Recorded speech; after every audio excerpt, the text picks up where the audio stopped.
Alright guys, today I'm going to be showing you how to sync your carbs on a Bandit, or this will apply to many other bikes, but I'm working on a Bandit, so I'll be using a homemade carb sync tool, so known as a vacuum gauge or manometer. This is a homemade one, like I said. You can find instructions how to make these pretty much anywhere online.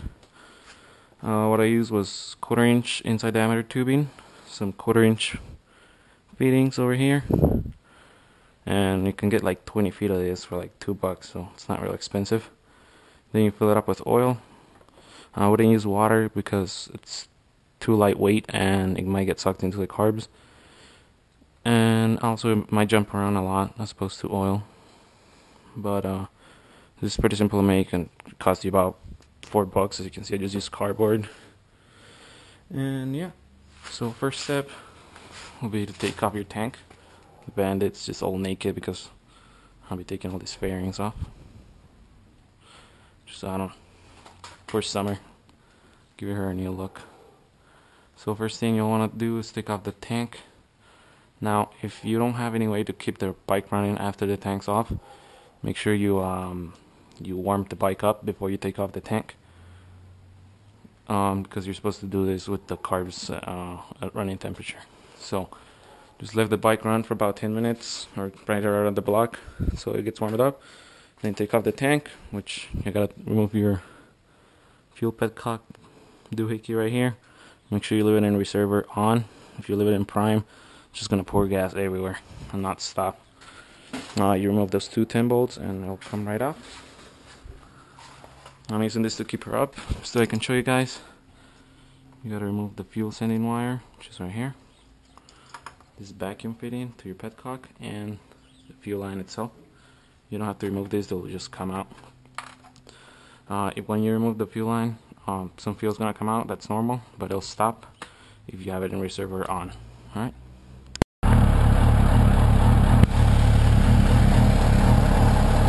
Now while I'm letting the bike warm up, I'll explain to you why syncing the carbs is important. As you can see, I don't know if you can see it on the camera, but everything's just vibrating like crazy.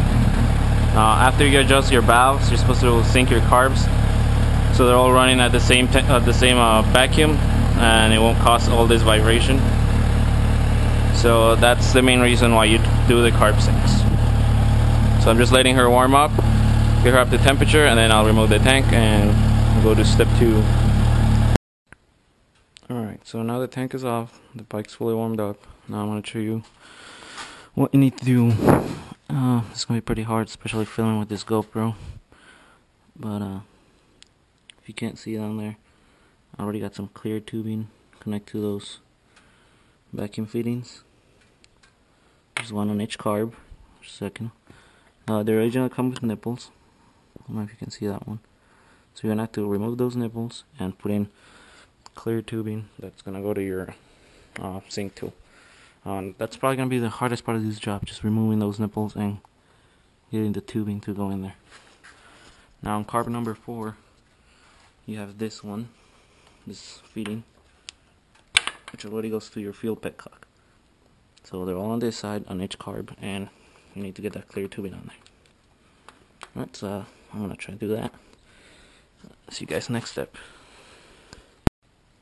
Alright, so here we got the manometer all hooked up to the bike, or the carb sync tool. I thought I'd add another piece of cardboard just because I was flopping around too much. But I just rounded a little, and as you can see they're a little on level. But what you want to do is hook them up in sequence. So this will go to carb 1, which is nearest your clutch side, carb 2, next one, carb 3, and carb 4. Alright, and then you want to turn on the bike and wind up the idle on your idle up screw to around 1500 RPM. That's where you're going to want to do your adjustments. So there we go, just finished adjusting them. That's about as even as I'm going to get them right now. As you can see, they're all near that line except for number 1, which keeps kind of jumping up and down, but that's a very, very fine adjustment there. I'm going to be happy with that. So I just finished adjusting them and I got them pretty darn close. Except for number 1, it was around here, and all of them was down here. I kept trying to turn a little, and I just couldn't get it. So I'll be happy with that.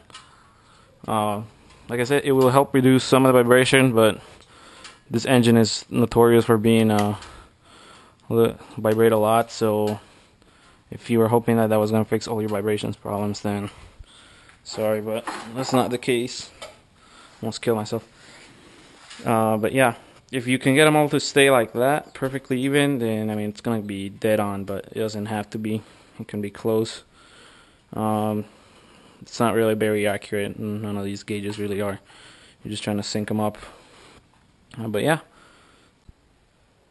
Alright, one thing I forgot to mention is once you're done syncing the carbs up and everything, one good thing to do is leave some clear wire hooked up. Cut it over here near the airbox and put a coupler there. 2 or 3 lines so that they're all sealed, and next time you go to do a carb sync, you'll have easy access to all those feedings. Of course, number 4 will go to the petcock, so you only need to do that to those 3.